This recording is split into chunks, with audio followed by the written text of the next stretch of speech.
어떤 게 있을까, 그죠?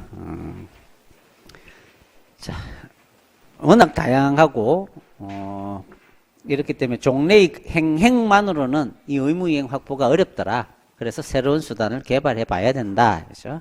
그래서 이제 돈으로 제재하는 방법이 가산세라는 게 있더라. 그죠?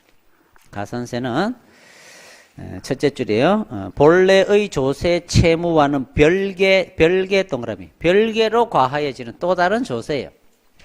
또 다른 세예요. 원래는 신고하고 내가 어떤 뭐 주식을 양도를 했단 말이야.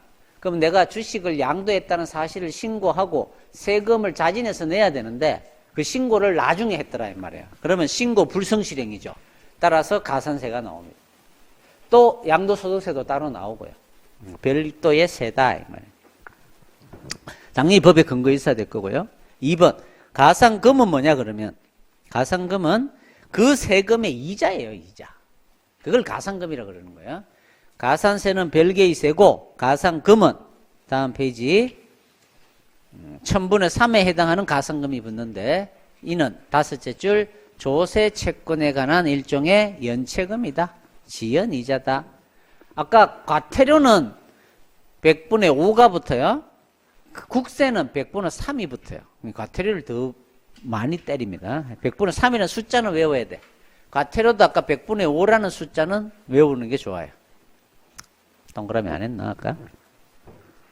부당이득세는 됐고 과징금. 과징금은 이제 독점규제법상 시장 지배적 사업자가 지위 남용 행위를 하거나 대기업 집단끼리 서로 이제 부당 내부 거래하거나 이런 게 이제 뽀록이 나면 담합 행위하거나 이런 거 하면 과징금을 때립니다.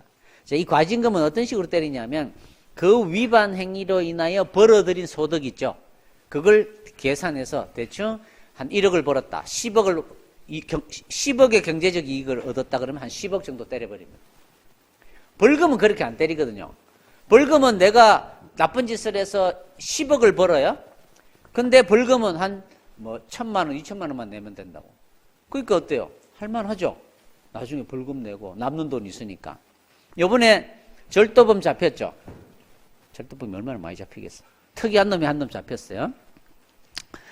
자, 이놈이 딴 건 다 시인을 해요. 어디서 뭐를 훔친 건 맞다, 훔친 건 맞다. 근데 훔친 물건이나 돈은 어디에 놔뒀는지는 묵비권. 말을 안 하는 거야. 어디 파묻어 놨는지. 왜? 인마의 생각은 뭐예요, 이제? 이제 형사처벌만 받으면 되는 거야. 자, 이렇게 이제 상습법이라 하더라도 징역 한 1, 2년 나올까? 딱 갔다 와가지고는 묻어둔 돈을 꺼내서 호의호식하면서 살다. 이런 생각을 하는 거야. 그 뭐 두드러 패시도 뭐하고 어떡하겠어요? 방법이 없어요. 못 찾아내면. 다 써버렸다, 이래버리면. 그렇죠? 자, 뭐 그런 것들. 자, 그래서 그런 짓을 할 가능성이 있기 때문에 이런 과징금을 때리는 거야. 물론 뭐 나중에 범죄로 인하여 뭐 생긴 소득이라 그러면 몰수 추징 제도도 있긴 하지만 어쨌든 그렇게 합니다. 자, 과징금은 그런 거다. 일반상 어떤 경제법상의 의무를 위반했을 때 과하는 제재다. 구별 개념의 1번이 별표예요. 과징금은 행정벌에는 속하지 않죠. 행정벌하고는 전혀 다른 거예요. 행정벌, 행정형벌, 질서벌. 과징금은 여기 있는 거예요. 새로운 수단이 있는 거죠. 또 행정형벌인 벌금은 또는 과태료는 누가 때리죠? 행정청이 보통 때리잖아요. 다시 둘째 줄. 행정청이 과징금을 때린다는 점에서 형사법원에 의하여 부과되는 형벌하고 행정청 또는 법원에 의하여 부과되는 과태료가 다르다. 그렇죠? 누가 과태료는 때리죠? 행정청 아니면 이의 제기하면 법원에서 과태료 결정이 나오잖아요. 뭐 그런 의미로 동그라미 1번 별표예요. 2번은 다섯째 줄. 과징금도 아울러 형사처벌도 가능하다. 병과 가능하다. 별표. 본래적 과징금이 있고 변형된 과징금이 있다. 본래적 과징금 동그라미. 공정거래위원회 동그라미 넣으면 돼요. 공정거래위원회 경제법 위반. 판례 A급. 합헌이에요. 이중처벌 금지 원칙의 제일 끝에 줄쳐놓은 거. 위반된다고 볼 수 없다. 합헌이다. 이 말. 이게 위반된다고 봤었다면 독점규제법상의 과징금은 없어졌겠죠. 그렇죠? 합헌이다. A급. 변형된 과징금은 어떤 거냐? 그죠? 여섯째 줄 예컨대 국토해양부 장관은 여객자동차 운수 사업자가 이 법을 위반하여 사업 정지 처분을 할 사유가 발생했을 때 만약에 사업 정지 처분을 때리면 버스가 멈추죠. 사람들이 택시를 타고 다녀야 돼요. 따라서 이용자에게 심한 불편을 준단 말이야. 따라서 넷째 줄에 사업 정지 처분에 가름하여 동그라미 5천만 원 이하의 과징금을 부과할 수 있다. 영업 정지 대신에 때리는 과징금을 우리는 변태적 과징금, 변형된 과징금이라고 부르는 거야.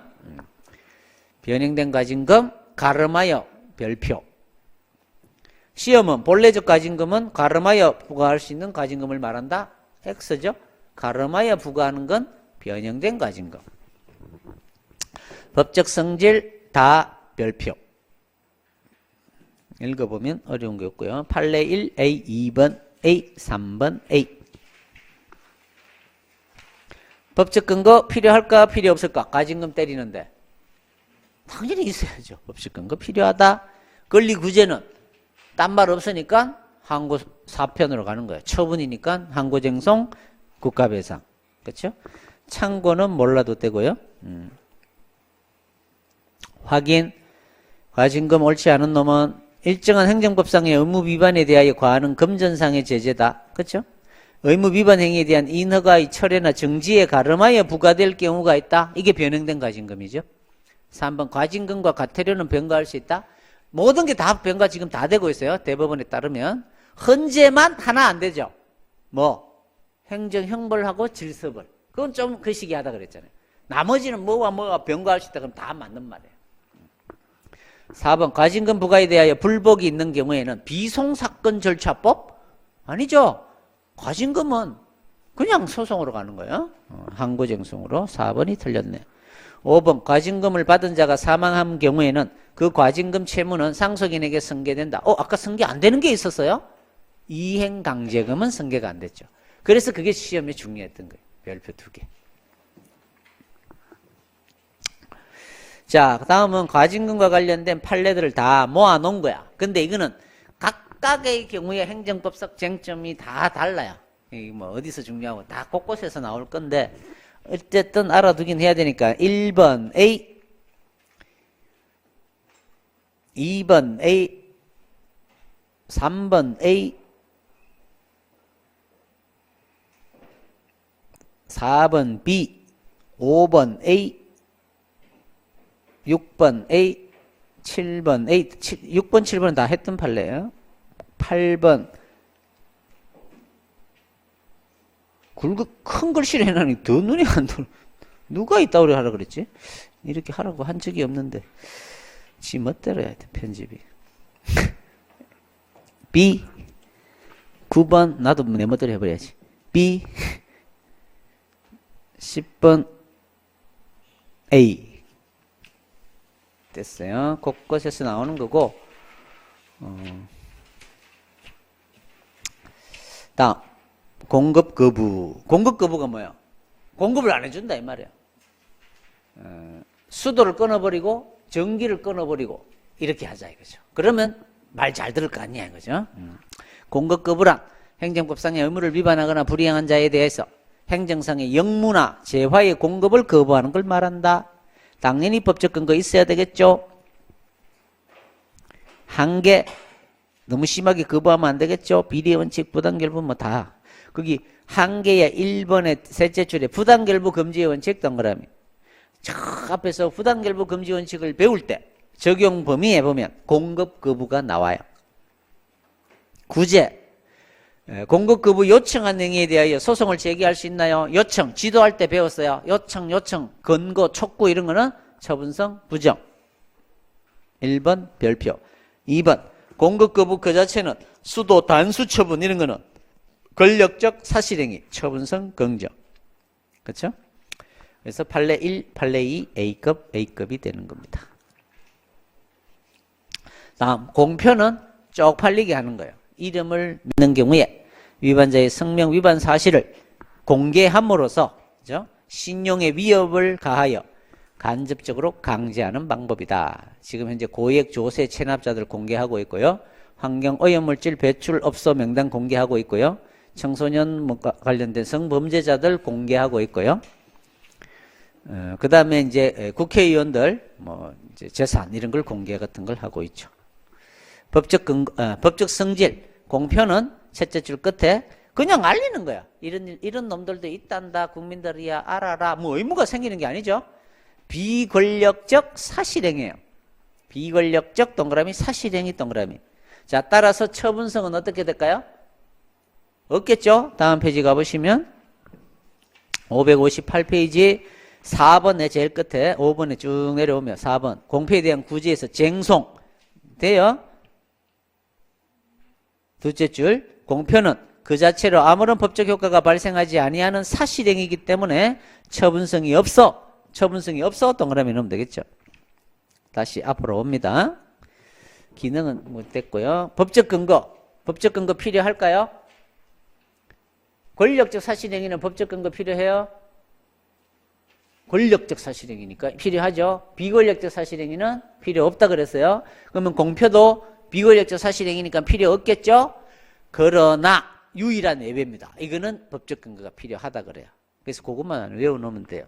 따라서 셋째 줄 워낙 특히 인격권, 프라이버시권 등을 침해하는 경우에는 비권력적 사실행위라고 보는 입장에서도 법적 근거가 필요하다고 보는 거예요.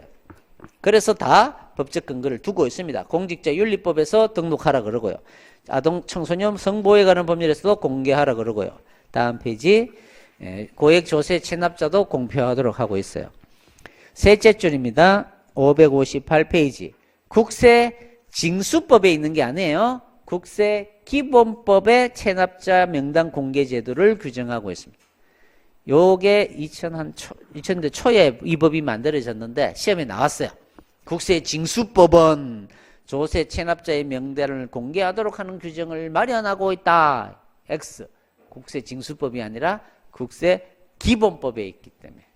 그래서 그 기본법 동그라미. 지금은 안 낼 것 같은데 혹시나. 그 다음에 이제 공개를 할 때 조심해서 해야 되겠죠. 워낙 이 개인의 이제 인격권을 침해가 우려가 되니까 공개를 할 때는 조심해서 하라. 그래서 판례가 공개를 대충 했다가 국민에게 어떤 피해를 주면 당연히 처벌받아야 된다라는 판례 뭐 이런 게 있습니다. B급이에요. 맞는 판례로 나옵니다. 그 다음에 공표에 대한 구제 아까 했고요. 처분성 부정, 국가배상 가능 등등 자세하게 공부할 거 없고 됐습니다. 다음 관허사업의 제한. 관허사업 제한 아까 한번 나왔죠. 과태료 많이 안 내면 관허사업 제한, 허가 취소하거나 정지하거나 허가를 안 내주거나 이런 거 전반적인 걸 허가를 가지고 제한을 가하는 거예요. 행정부사 의무를 위반한 경우에 자 실정법에 아까 있었죠. 그 국세징수법에 있었죠. 아까 질서 위반의 규제법에도 있고요. 그래서 조세 체납자에 대해서는 관허사업을 제한하고 있습니다. 1항을 한번 읽어볼까요? 세무서장은 납세자가 국세를 체납하였을 때는 그냥 허가 등이 필요한 사업의 주무관세에다가 허가를 하지 아니할 것을 요구할 수 있다. 그러니까 세금 안 내면 아무 어떤 부서한테나 가가지고는 야 이거 세금 안 내고 있으니까 허가 내주지 마 할 수 있다는 거예요. 아무런 관련이 없는 것까지도 된다는 거예요. 따라서 다음 페이지. 첫째 줄 체납된 조세와 불허가 또는 취소 정지되는 사업과는 실질적 관련성이 없을 수도 있죠. 따라서 부당결부 금지 원칙과 관련하여 문제가 있다는 지적이 있는 거예요. 하지만 국세징수법은 지금 여전히 유효하게 지금 효력을 발휘하고 있습니다. 그래서 부당결부와 관련해서 논란이 있다 정도예요. 그래서 결론은 뭐예요? 체납과 관련된 관허사업 제한은 관련이 없는 사업까지도 제한할 수 있는 거예요. 그게 특이한 겁니다. 관련성이 없다 정도 동그라미 넣으면 되겠죠. 그 다음에 뭐 기타는 여러 가지 수단들이 있습니다. 끝. 자, 좀 빨리 했지만 했고요. 이제 할 게 뭐냐면 이런 걸 하기 위해서는 행행이나 새로운 수단, 가산금, 과징금 이런 걸 때리려면 뭘 알아야 때릴 거 아니에요. 공무원이 뭐 조사를 해봐야 될 거 아니에요. 그렇죠? 식품위생법상 법을 위반했는지 과연 이놈이. 그렇죠? 그런 걸 알려면 조사를 해봐야 되죠. 자, 조사를 하려면 조사도 행정작용이잖아요. 국가가 뭐 가서 식품위생법상 단속 같은 거 하면 들어가서 냉장고도 열어보고, 그렇죠? 위생 상태가 불량하지는 않은지, 그 행주도 갖고 와갖고 뭐 조사도 해보고 이렇게 해봐야 된다고. 자, 이런 행정조사 법적 성질이 뭘까요? 협조를 얻어서 야 잠깐만 그 샘플만 좀 몇 개 갖고 가서 성분을 좀 분석해보자. 그 사람이 좋습니다. 식당 주인이 흔쾌히 응해줘요. 갖고 와서 조사를 해봐요. 이것도 조사죠. 이거는 권력적이죠. 권력적이에요, 비권력적이에요? 비권력적이잖아요. 협조를 얻어서 갖고 와서 그냥 조사해보는 거니까. 그렇죠? 세무조사 뭐 강제로 들어가고 뭐 이러면 권력적 조사겠지만 가서 협조를 얻어서 장부 뒤져보고, 그렇죠? 세금을 포탈하고 있지는 않는지. 거의 대부분 이거는 비권력적 조사가 많다 이 말이야. 따라서 법적 근거가 필요해요, 필요 없어요? 원래는 필요 없죠. 권력적 조사도 있겠죠. 권력적 조사는 법적 근거 필요하다. 자, 이렇게 가야 되는데 권력적 사실행위다, 비권력적 사실행위다. 근데 이 조사도 하는 과정이 중요할 거 아니에요. 그래서 행정절차법에 집어넣으면 좋은데 우리는 절차법에다가 조사를 규정하지 않고 행정조사에 관한 기본법을 하나 만들었어요.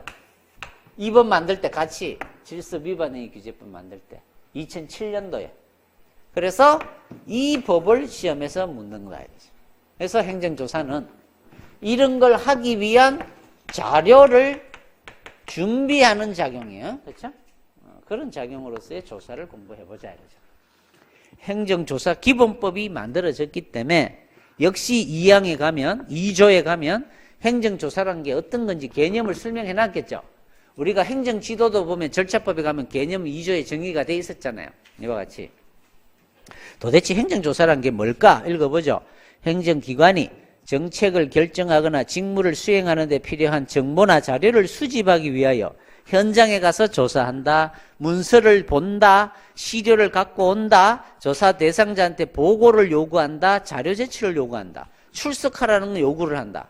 이런 활동을 우리는 조사라고 부르자 이 말이야. 옛날에는 특성, 적시강제의 한 유형으로 파악하는 것이 전통적 견해 동그라미. 옛날에는 이 조사를 이렇게 저와 같이 6장에서 이렇게 설명을 안 했어요. 어디서 했냐면 적시강제 안에 여기서 행정조사를 교과서에서 소개를 했어요. 적시강제의 일종으로 봤단 말이야. 왜 그렇게 봤냐면 전염병이 지금 창궐하고 있어요. 그러면 우리가 이제 그 공항 검색대 같은 데 보면 이제 뭐 아프리카 여행하고 갔다 오든지 열이 나는지 열 감시선으로 다 조사를 다 해요. 추적을 한단 말이야. 그래갖고 얼굴이 막 벌겋게 나오면 따로 불러갖고 열도 재고 또 약간 뭐 열이 과하게 많다. 이 전염병에 의심이 있다 그러면 바로 격리시켜서 따로 또 조사하고 그래요. 이런 작용. 또는 어느 지역에 범죄가 발생했는데 요새 그거 재밌더라고. 시그널인가? 여러분들은 그런 거 보면 안 돼. 괜히 지금 TV 얘기하면 안 되는데 또 집에 가서 볼라 또 드라마는 한 번 보면 계속 보고 싶어지기 때문에 보면 안 돼.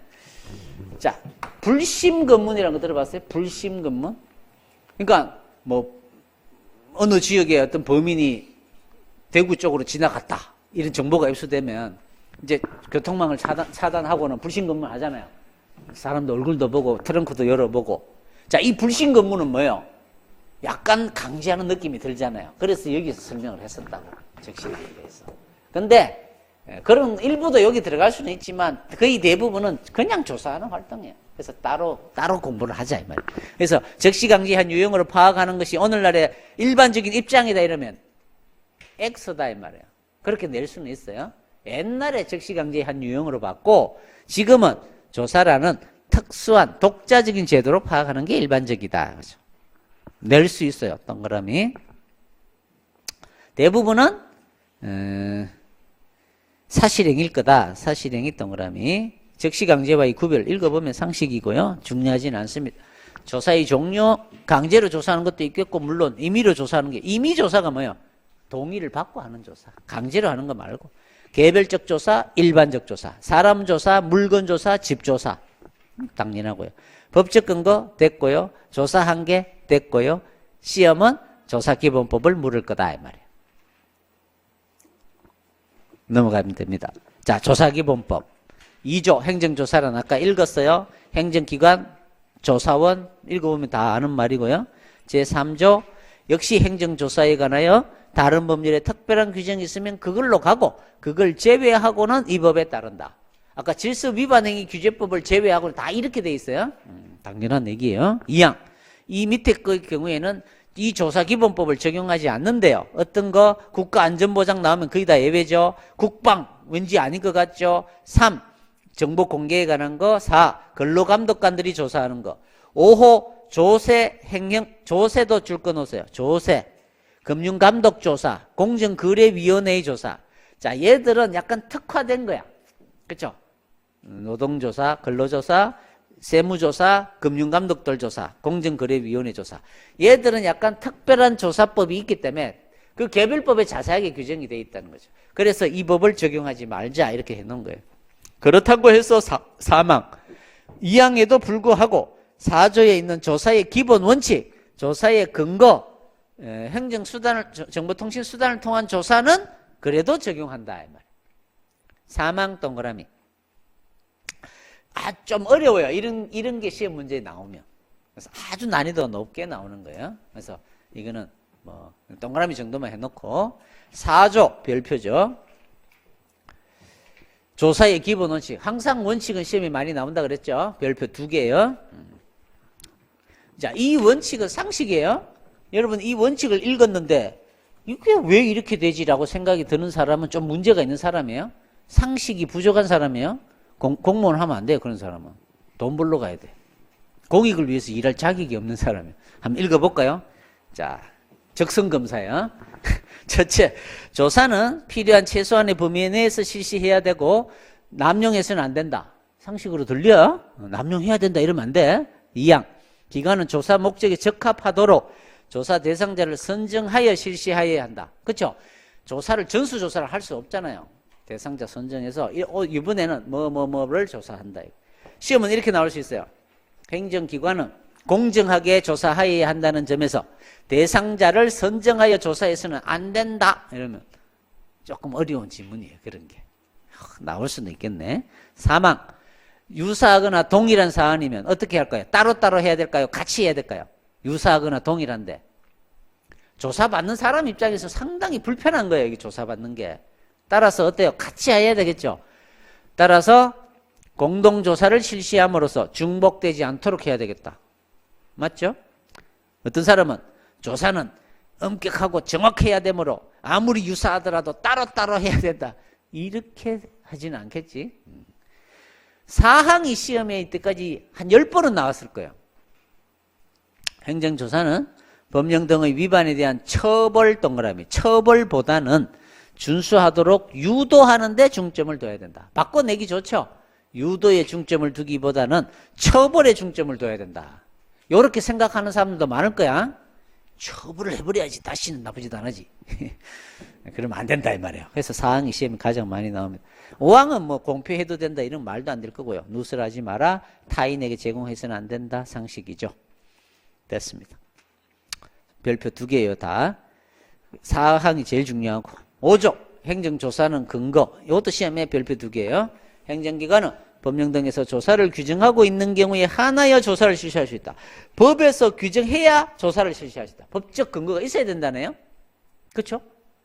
근데 다만 조사 대상자의 자발적인 협조를 얻어 실시하는 조사의 경우에는 그러하지 아니하다.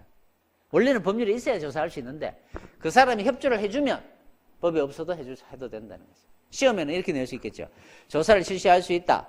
또한 자발적인 협조를 얻어 실시하는 조사의 경우에도 그러하다. 이렇게 내겠죠. 그러면 X라고 할 수 있어야 돼요. 많이 나왔어요. 별표 2개. 6조 조사 운영 계획을 수립해라. 조사의 주기 7조 별표예요. 조사는 정기적으로 실시하는 게 원칙이에요. 다만 그 밑에 이를 경우에는 수시로 할 수 있습니다. 역시 시험에 많이 내겠죠. 수시조사가 원칙이고 정기조사가 예외다 이러면 X예요. 이것도 상식적으로 아니야. 불시에 나가야 제대로 조사할 수 있지. 그놈들이 정기조사하면 속이면 어떡해. 이렇게 생각하면 안 돼요. 역시 별표다. 8조 아까 했죠. 별표. 조사 목적, 준수, 실적, 자율적인 준수를 위한 노력 이런 걸 고려하여 객관적인 기준에 따라 대상자를 선정해야 된다. 이것도 시험에 이렇게 나온 적이 있었어요. 자율적인 준수를 위한 노력 등은 대상자를 선정함에 고려해서는 안 된다. 그렇게 맞으면 안 돼. 별표. 조사 방법. 요구서를 발송하면 돼요. 출석해서 뭐 물어볼 거 있으면. 10조. 보고 받고 싶으면 보고 요구서를 발송하면 돼요. 11조. 현장 조사하고 싶으면 현장 출입 조사서를 보내면 돼요. 11조에 2항 쭉 내려옵니다. 현장 조사는 별표예요. 해가 뜨기 전이나 해가 진 뒤에는 할 수 없어요. 즉 야간에는 할 수가 없다는 거예요. 다만 그 밑의 경우에는 그러하지 않습니다. 상식이에요. 보면 동의를 하거나 밤에 오라 그러거나 사무실이 원래 업무 시간이 밤에 하는 업무 그 업태예요. 그러면 뭐 밤에 가야죠. 나이트 클럽을 10시에 다 삐끼라 그러면 좀 이상. 웨이터들 다 자고 있는데 깨워갖고 조사하러 나가면 좋아하겠어요? 그렇죠? 제대로 된 조사도 안 되겠죠? 위생 상태가 불량한 이런 거 조사하려면 밤에 가야죠. 낮에 영업하는 나이트도 있나? 없지. 나이트를 가본 지가 오래돼가지고. 자, 어쨌든 별표 상식이에요. 그 다음에 시료 채취. 시료 채취했으면 좀 많이 갖고 왔을 때는 만약에 손실이 있다면 보상해 주는 게 맞겠죠? 단무지 몇 개 갖고 온 거야 뭐 보상 안 해도 되겠지만. 그렇죠? 동그라미 12조. 13조 동그라미. 자, 이렇게 조사하러 가서 샘플을 갖고 와야 되는데 이걸 갖고 와버리면 장사를 못 해요. 그러면 어떻게 해요? 사진을 촬영해 올 수 있겠죠? 등등 그런 것도 있고요. 사진으로 촬영하거나 사본을 작성하는 등의 방법으로 영치에 가름할 수 있겠다. 당연한 얘기예요. 동그라미. 14조 별표예요.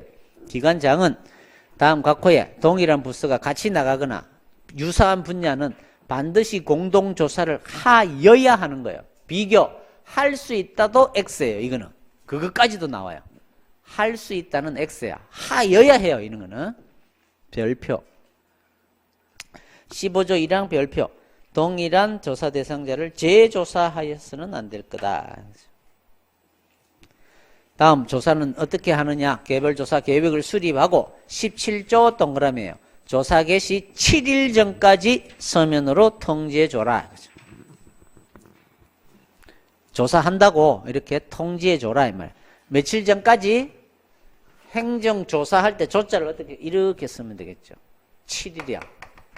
조사기본법은 다 7자예요. 7. 안 외워도 돼. 7일 7일 7일. 7일 별표야. 시험에 나와요. 7일 전까지 통지해줘라. 18조. 출석 요구서가 나왔어요. 그날 내가 중요한 약속이 있어요. 못 갈 것 같아요.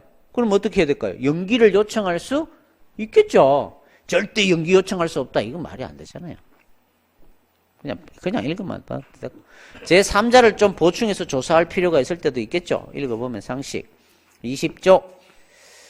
기관장이 자발적인 협조를 얻어 조사를 할 때는 조사 대상자 입장에서는 문서나 전화나 구두, 말로 조사를 거부할 수도 있다 이 말이에요.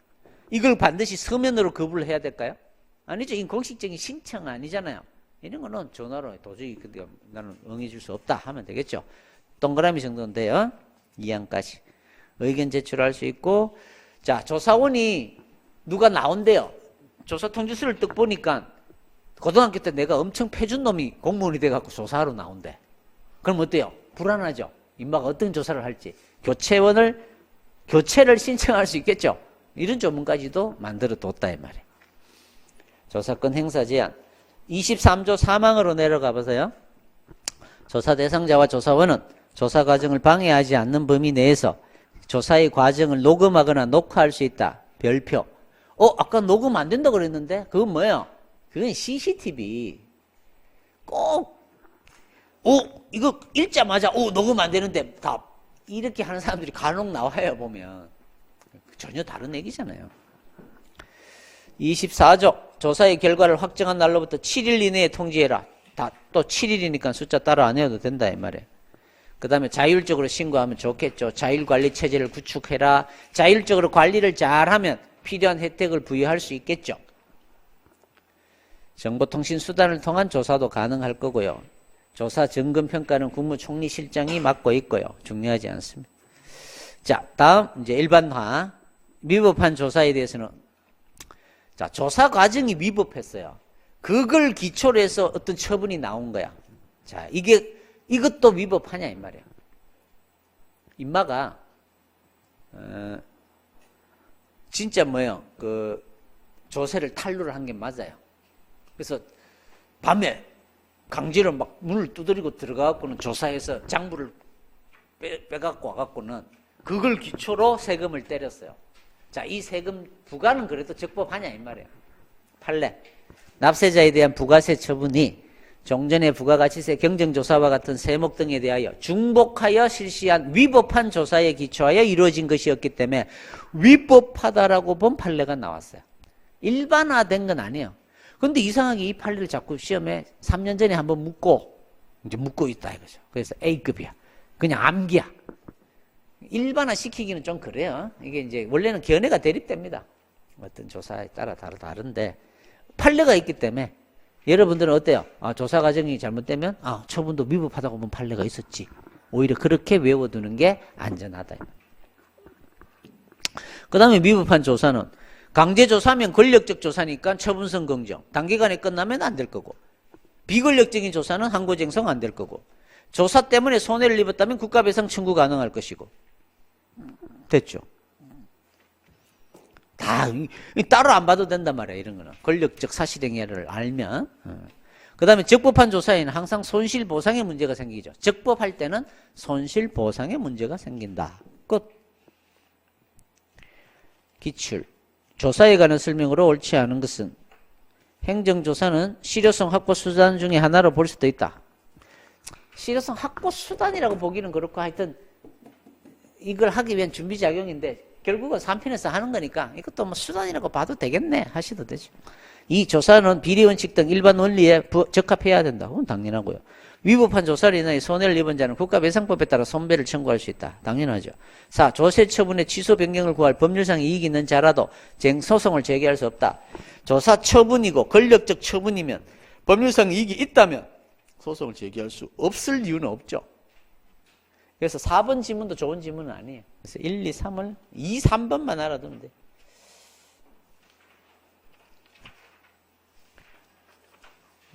조금 빨리 진행을 했는데 자, 처음 하시는 분들은 행정행위론을 열심히 하셔야 돼요. 행정행위론. 그걸 하고 나서 이런 걸 봐야 빨리 이해가 돼. 그 다음에 사실행위론 좀 보고, 그 다음에 절차법 좀 보고, 그 다음에 이제 4편 가고, 그 다음에 이런 것들은 나중에 공부해도 안 늦어요. 꼭 순서대로 해야 되는 거 아니에요, 교과서는. 행정법은 특히 그래요. 왔다 갔다 하면서 공부를 하면 할수록 도움이 됩니다. 자, 이걸로 3편을 끝내고, 자, 그 유명한 이제 4편을 남겨놓고 있네. 자, 쉬었다 하죠.